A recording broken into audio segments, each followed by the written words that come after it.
Всем привет! Меня зовут Галина, вы на канале Дубль 2. 3 месяца назад мы переехали с сыном жить из России в Сербию. Все подробности нашего переезда, как мы переезжали, как готовились к нему, вы можете увидеть в этом видео. Подписывайтесь на нас, ставьте лайки. Пока! В этом видео я вкратце расскажу, как мы переезжали из России в Сербию, как мы к этому готовились, почему именно в городе Ниш мы купили квартиру. Наш переезд не был спонтанным, быстрым. Мы стали готовиться к переезду еще в 2023 году. И, можно сказать, приобрели квартиру уже в 2023 году, а переехали жить на постоянное место жительства в Сербию в 2025. Сын хорошо учился, закончил школу с золотой медалью, потом поступил в один из самых лучших институтов города Москвы на биомедицинские технологии. Также закончил институт с отличием, с красным дипломом, с медалью. И после этого в 2025 году мы уже переехали на постоянку в Сербию. Коротенько расскажу про себя. Я родилась в Крыму, родилась и выросла там, в городе Керчь. Мой папа с Украины родом, Хмельницкая область, мама русская. У нас есть и польские корни, и, наверное, именно поэтому теперь я живу в Сербии. Как я сказала, решение о переезде было принято еще в 2023 году, и мы начали к этому готовиться. В Подмосковье у нас было 2 однокомнатные квартиры.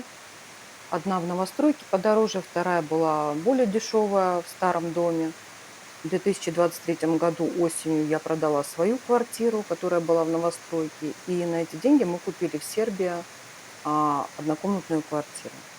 А сами переехали жить в квартиру сына.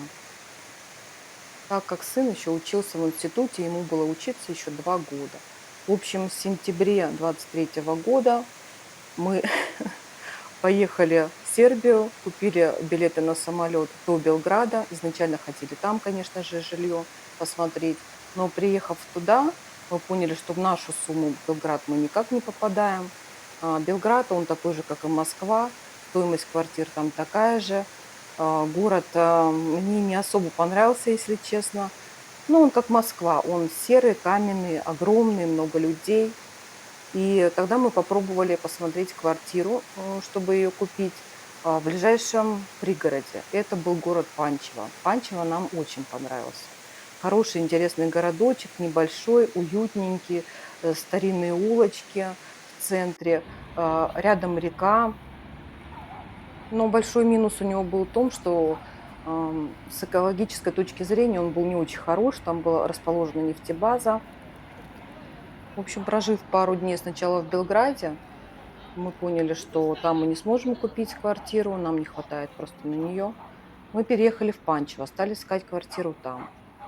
Там нашли в нашу стоимость где-то 3 квартиры, но мне они не понравились. Одна квартира была очень маленькая и неудобная, в доме такой советской застройки.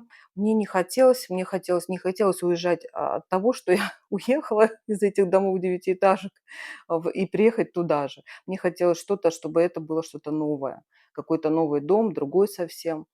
Вторая квартира была подкрышная, она была большая, двухкомнатная, неплохая квартира, но когда я туда зашла, я поняла, что в такой квартире я жить не смогу, там нет окон, потом под крышей жить, это может быть очень много минусов, она может протекать, от нее может быть жарко или наоборот холодно. Поэтому от этой квартиры мы тоже отказались. Еще одну мы смотрели, это была вообще типа квартира-домик такой, одноэтажный, без ремонта, ну, в общем, тоже ни о чем. Конечно, мы отказались. Вариантов в Панчево мы не нашли.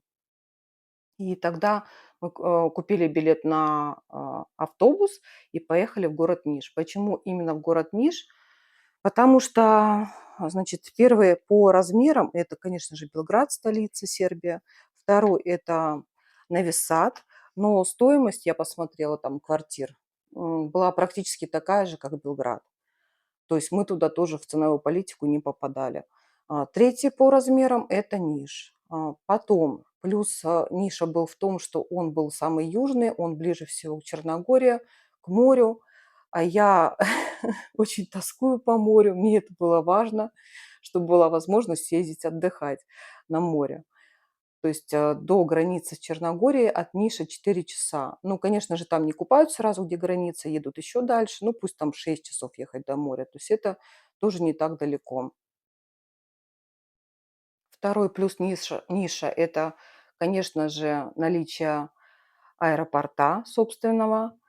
Ну и третий, все-таки были варианты в нашу стоимость. Мы, конечно, проходили по грани, то есть очень их было мало. Ну, практически мы смотрели 3 варианта всего лишь. Все остальное было дороже, либо нас что-то не устраивало. В общем, в нише мы выбрали себе квартиру в одной из новостроек. Это новостройка. Квартира на первом этаже, 44 квадрата. Мне она понравилась сразу. После нее мы поехали еще 2 варианта смотреть, но они мне уже менее понравились. Понравилась больше всего сразу первая, которую я посмотрела. Мне понравился и район, и сама по себе квартира была очень светленькая, уютная. А, Здесь в новостройках квартиры сдаются уже в готовом виде, то есть не нужно делать никакой ремонт внутри. В ванной была раковина, унитаз, повешен бойлер был уже подключен, но вода еще не была подключена к дому. Воды еще не было. Квартира была чистая. Единственное, что видно было, что ходили строители, вот пол затоптанный, а так, в принципе, она была чистая. И на кухне был просто выложен фартук. Все остальное это были, естественно, голые стены.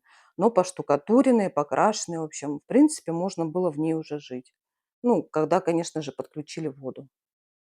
Так как дом еще не был сдан, он был практически готов полностью, но не был сдан, поэтому оформляется покупка таким образом. Сначала оформляется преддоговор, где прописывается о том, что застройщик не имеет права уже продавать эту квартиру.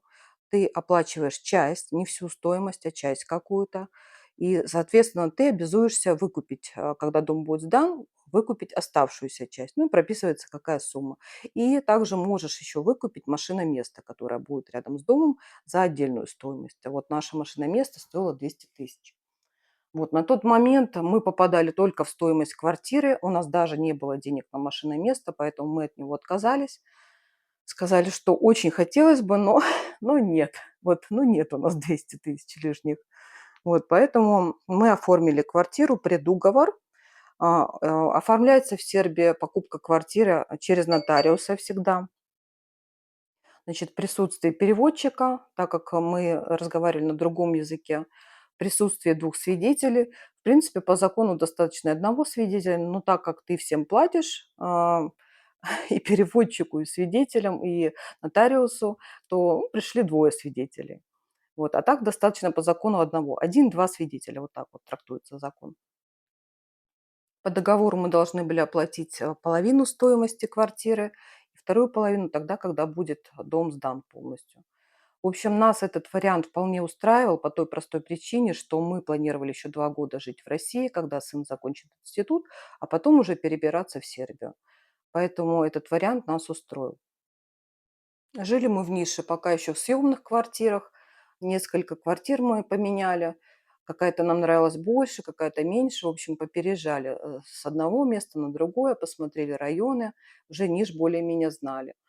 Ниш нам понравился, могу сказать сразу. Когда мы приехали из Белграда, почему-то такая какая-то разница была, какой-то уют. Настолько вот эти домики все были красивые, аккуратненькие, все участочки рядом в цветах.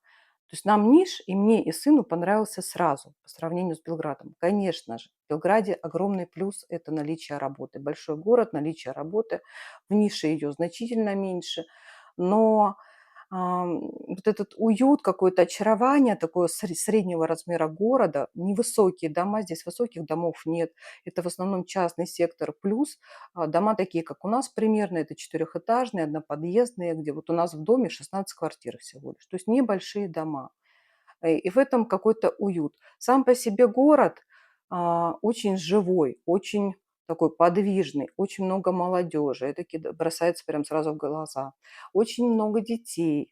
Город такой очень подвижный, я скажу, живой. В общем, после оформления предуговора мы вернулись в Россию через 2 недели.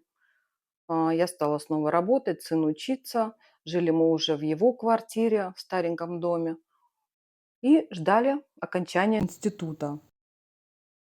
В 2025 году, летом, после успешного окончания института, мы переехали в Сербию полностью. Мы привезли с собой вещи. У нас было много коробок. То, как мы перевозили все вещи, я могу тоже либо написать, если кому-то интересно, кому мы обращались. Вещей у нас было много, еще раз говорю, около 40 коробок. В том числе мы привезли, например, фильтр на воду, потому что я простудировала здесь стоимость и видела, что порядка 10-15 тысяч здесь дороже фильтр на воду будет. И поэтому мы его купили там, привезли из России. Ам, Также я привезла много всего для рисования с запасом, так как здесь тоже дороже. Это краски, холсты, подносы, которые я расписываю, деревянные. В общем, как-то набралось у нас очень много всего. Потом у меня было очень много нового купленного, какая-то посуда, вещи. То есть куда-то все это нужно было, так как мы продали обе квартиры. Мы жили в России последние полгода на съемной квартире. То есть у нас уже не было ни моей, ни сына квартиры. Мы уже готовились к переезду и сняли на полгода сняли еще съемную квартиру. Наши вещи, 40 коробок, уехали в Сербию раньше нас на 2 недели. Мы вещи все отправили. И через 2 недели, купив билет в город Ниш, так как здесь свой аэропорт есть, не Белград уже, мы полетели в Сербию жить. Мы летели, я, сын и кот, потому что у нас был кот, мы оформили все документы и на него. Кстати, я могу в отдельном видео рассказать все, как мы готовились к переезду животного к перевозке. Возникли проблемы у нас на ровном месте, проблемы были до переезда. Когда мы уже поехали в процессе, то есть когда мы предъявляли документы на кота, проблем не было никаких. Но до переезда еще в России у нас возникли проблемы, я могу об этом рассказать. Это достаточно неожиданно было для нас. Мы сделали все правильно и думали, что все будет хорошо, но вот проблема возникла. 21 июля мы вылетели из Внуково в Ниш, но в Нише мы оказались 28 июля, где мы были целую неделю. Я тоже расскажу в отдельном видео. Это было не запланировано, зависело не от нас, но вот так вот сложилось, что мы прилетели на целую неделю позже в Сербию. Наши 40 коробок ждали нас в Белграде на складе, когда мы прилетим. И когда мы уже прилетели в Ниш, мы отзвонились перевозчику, сказали, что мы на месте, что нам можно привозить вещи, так как квартира была пустая, и встретить вещи никто не мог, пока мы не приедем. И через несколько дней нам привезли наши вещи. Причем в Белграде мы должны были за хранение заплатить за склад, но мы спросили, мы должны за хранение, и нам сказали, нет, нет, все окей. То есть как бы с нас не взяли почему-то за хранение в Белграде на складе. В общем, дом сдали через год после того, как мы оформили договор, преддоговор. И через год мы приехали еще раз летом, оплатили вторую половину квартиры. И в 24 году эта квартира уже стала полностью наша. А в 25 году мы переехали на постоянное место жительства. То, как мы получили ВНЖ, мы сейчас уже получили ВНЖ, мы поменяли права, мы получили медицинскую страховку. Все это я буду рассказывать, каким образом мы все это делали, какие нужны были документы для всего этого, как у нас все это проходило, куда мы ездили. Я буду рассказывать в отдельных видео. Как я уже сказала, мы постоянно теперь живем здесь уже 3 месяца. А, Честно могу сказать, я пока ни дня не пожалела об этом. Мне все нравится. Мы сначала занимались оформлением всех документов, которые я уже перечисляла, включая ВНЖ. Сейчас мы ходим на курсы сербского языка, учим с сыном.